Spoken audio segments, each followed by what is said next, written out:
Hello, everyone, and welcome to At Barrons. I'm Andy Serwer, and welcome to our guest, Niall Ferguson, historian, author, and sometimes prognosticator. Fair enough?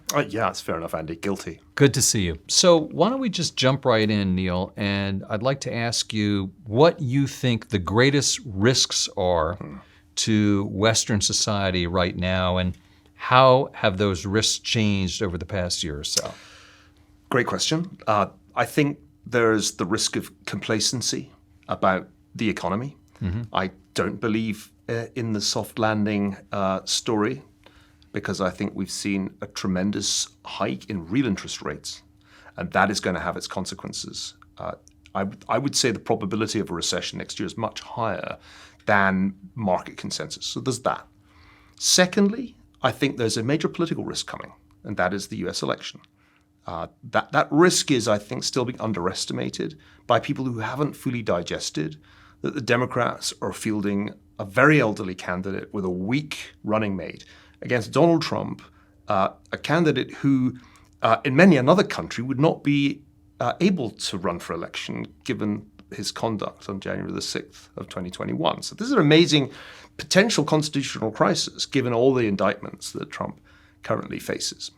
Third risk, I think there are major social problems in the United States that are kind of out of sight, out of mind, but whether it's the mental health epidemic or the opioid epidemic, the United States has a whole range of very profound social problems that I worry about a good deal. And then finally, let me give you the geopolitical problem. That the US and China are in Cold War II. I don't think everybody has fully digested what that implies. But in the early Cold War, there is a significant risk of hot war. And that's probably the biggest risk that is underpriced right now. A lot of risks there. Want to drill down into each and every one of them. Maybe we'll start with politics. What happens if Joe Biden is reelected? Well, I think that's not my base case right now. My base case is that if there's a recession, which I think is more likely than the street thinks, he will lose if he is the candidate. I'm not sure he will ultimately be the candidate because I think as we get closer to the primaries, many Democrats are going to get quite seriously worried about how poorly Joe Biden is polling against the likely Republican nominee, Donald Trump. So I would not rule out another candidate actually being the Democratic nominee in 2024.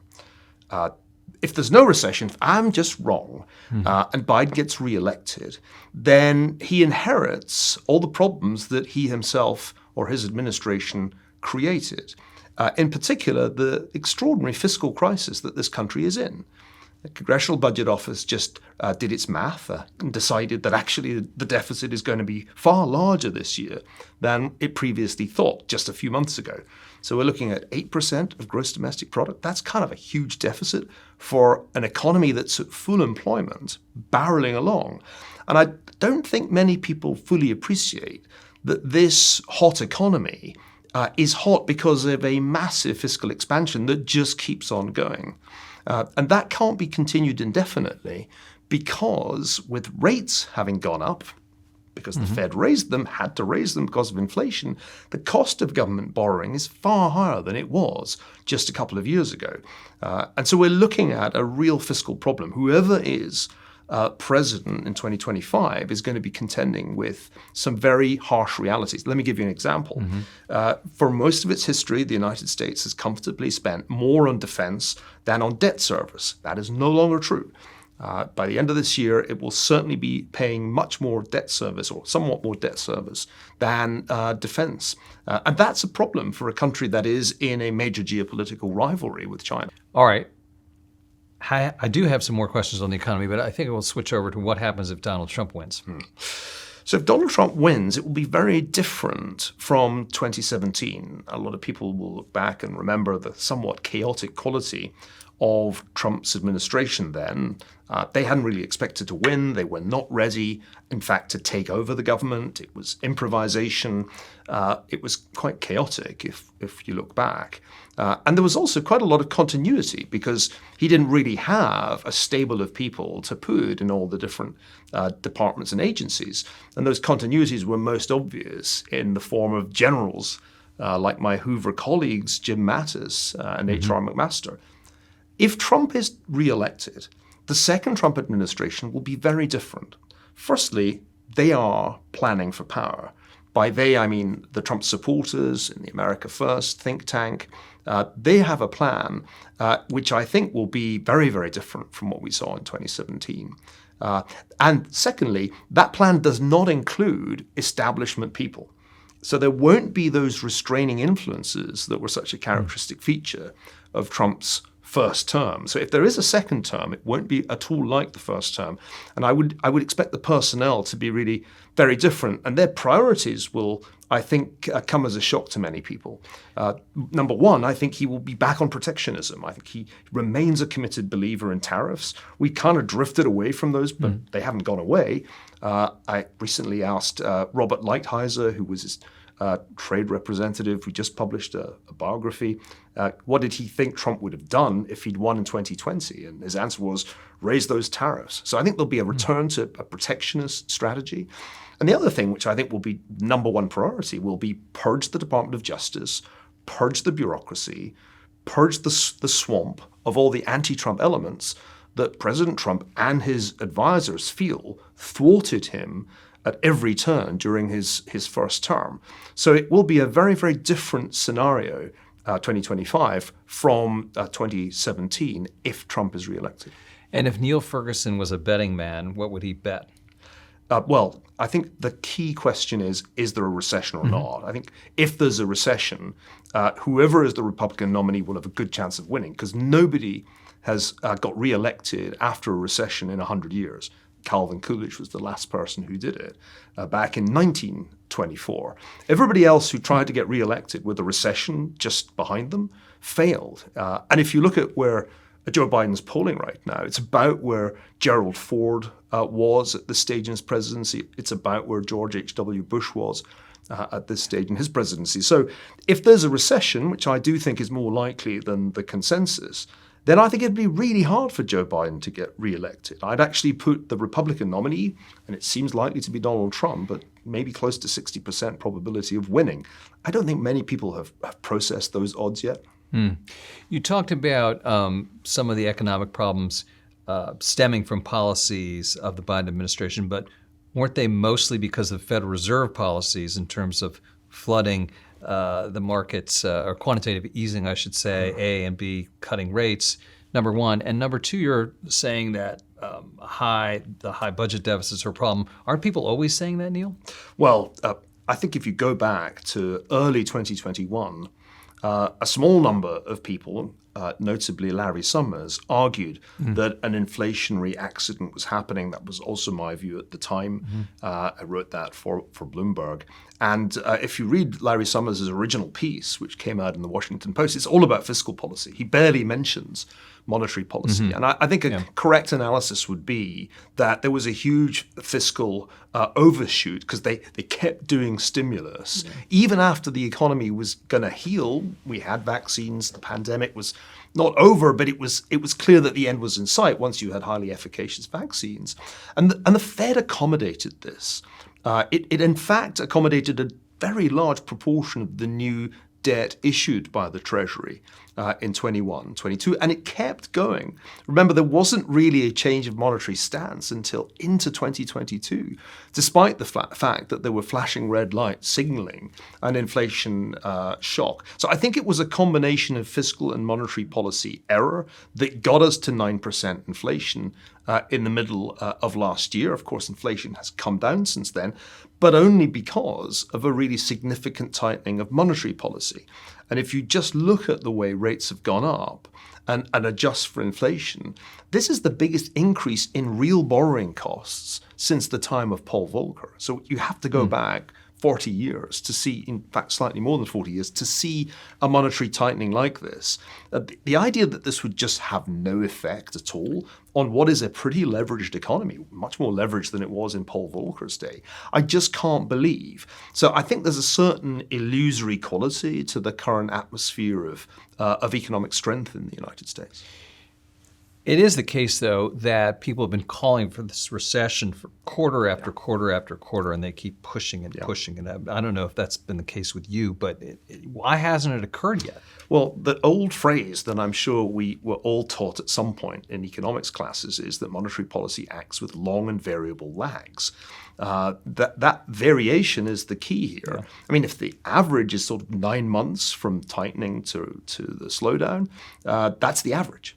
Question is, could it in fact be quite a bit longer than that? And the answer is, yeah, it could actually under the circumstances. So I think it's way too early for the transitory team to declare victory and say that inflation was just this temporary aberration that had to do with coming out of the pandemic. I think it's plausible that as corporations and households have to refinance, they're going to get a terrible shock. And you can see how that sequence of events plays out if you look at when refinancing is going to happen in the coming, let's say, the coming 12 months. So that's one important point. The other important point I want to make, Andy, in response to something you said a moment ago, is just as people have been warning about recession for many months, they have, of course, been warning about deficits for many years, if not decades.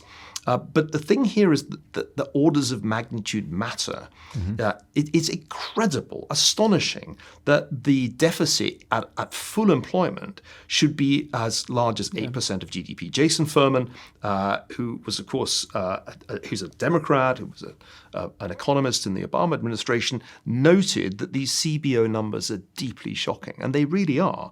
And they tell us that something is going quite badly wrong, and part of that something is the increased borrowing costs affect the government too. Right. So the debt stock is already pretty high.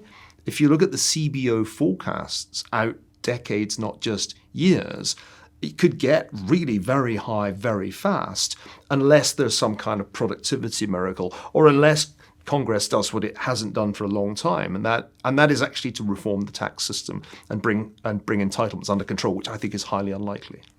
Neil, you're back in the UK these days.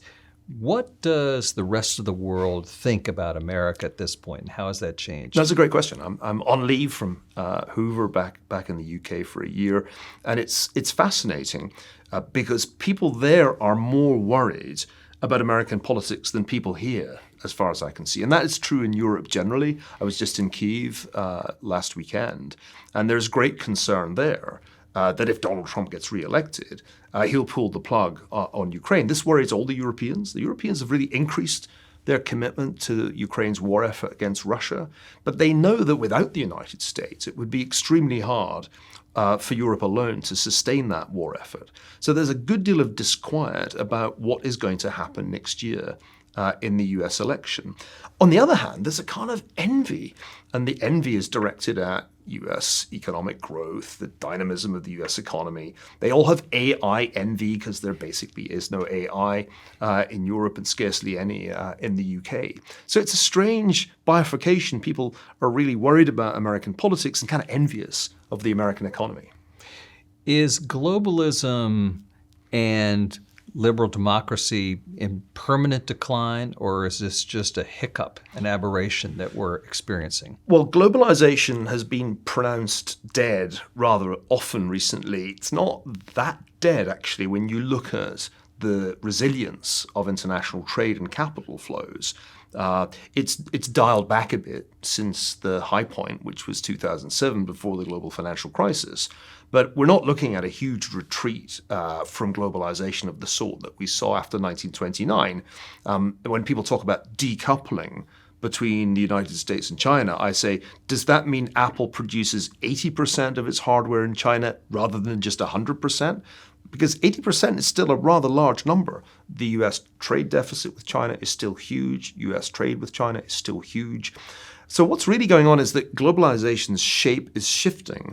And it's shifting in response to a variety of things, some of which are conscious, like the US government is consciously trying to reduce its exposure to China. Supply chains are consciously being moved away from China. But there are other things that would be happening anyway. The fact that Chinese labor costs are no longer particularly attractive. Mexico's now overtaken China in its trade with the US. There's a reason for that. It's close and it's actually pretty competitive.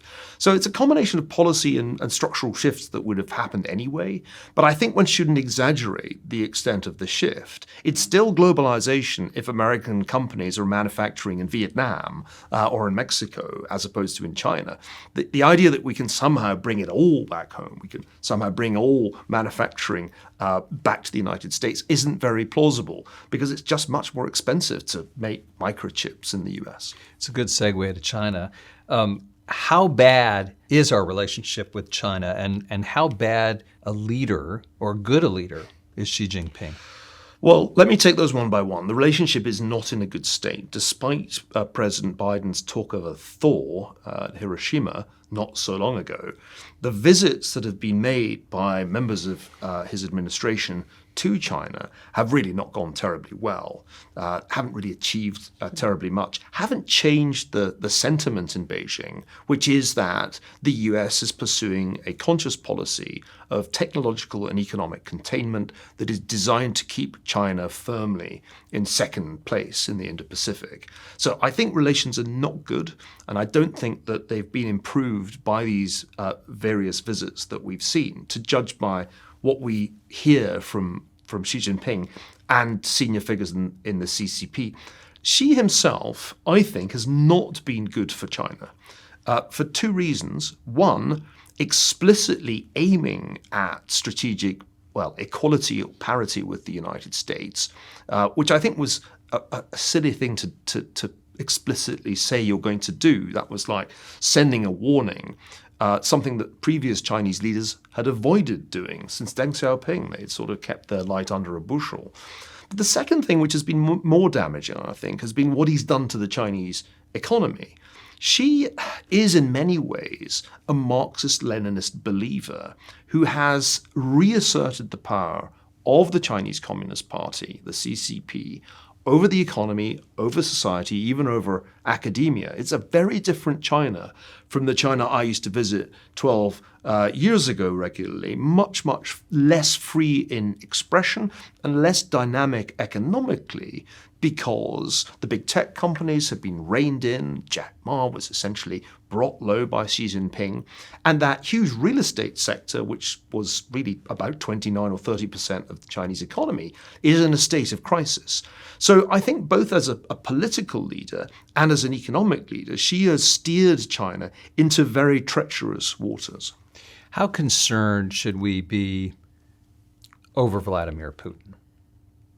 Some people say it's just not that big a deal for the United States. Other people say it's a mortal enemy.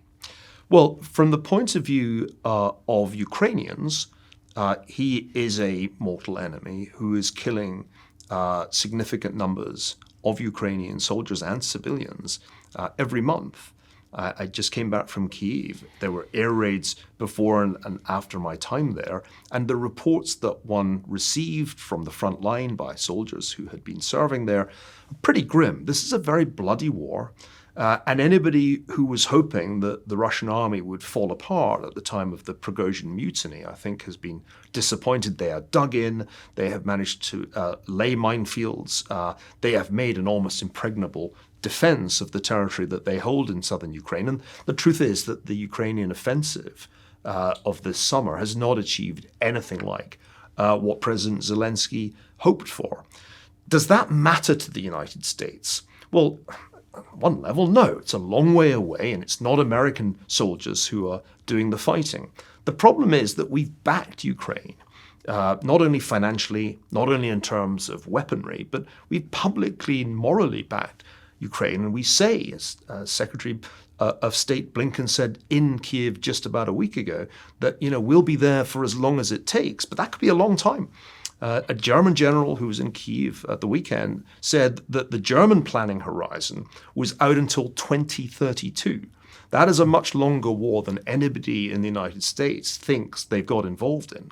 So I think the problem in the short run is that we're stuck in a war that doesn't have an obvious end in sight. And that means that resources are going to be absorbed, financial resources, hardware from military stocks by this war for, I think, longer than Joe Biden expected. But there's a broader problem, and that is that Putin is closely allied with Xi Jinping. This is a partnership of extreme importance to the Chinese leader. China isn't about to let Russia lose this war. So we can't just see the war in Ukraine in isolation. It is part of a broader geopolitical struggle in which the US and the Europeans and other allies support Ukraine, and China and Iran support Russia. That is actually quite an alarming state of affairs. You can think of it not so much as a European or an East European war, but as the first hot war of Cold War II. And in that sense, I think Putin is part of a broader threat, a threat of a kind of axis of China, Russia, and Iran that will pose challenges to the United States, not only in Eastern Europe, but in the Middle East and potentially in the Far East, in the case of Taiwan. Final question, Niall, and I hope you've got something to say on this topic, given some of the conversation we've been having. What could go right in the world? Well, it would be great if the Russian army suddenly unraveled, lay down, died, and Ukraine won the war. That would be terrific, but it feels less likely than a year ago when the Russians were in flight from Kharkiv and then from Kherson. So that would be great, but I'm not holding my breath. It'd be great if China's economic troubles translated into some kind of political crisis there, because I think Xi Jinping's attempt to reassert one-party rule, the dictatorship of the party, is dangerous not only for China, but for the world. So you could hope for change. And I'm an optimist about Cold Wars. I haven't had a lot of them, but if the last one's anything to go by, the society that believes in freedom and democracy tends to be more dynamic than the society that believes in the opposite. So I think what ultimately will happen is that the problems and pathologies of one-party government will manifest themselves, and China's growth rate will slow, and its threat will diminish, and perhaps its leadership will change. And what else could go right? Well, all the things that are currently going on in the realm of technology, particularly the breakthroughs in artificial intelligence, might turn out to be really good for the US economy. Maybe there's a huge productivity shock coming as we all start using ChatGPT to prepare our interviews or whatever it is. And the next thing you know, the US economy achieves higher growth than anybody expected. And all those things that I was worrying about earlier turn out to have been mere phantoms. So there is an optimistic, bullish case. There always is. In this town, New York, there'll always be somebody who's bullish. But that would be my bullish scenario. All right. On those notes, Niall Ferguson, thank you so much for your time. Thanks, Andy. This is At Barrons. I'm Andy Serwer. We'll catch you next time.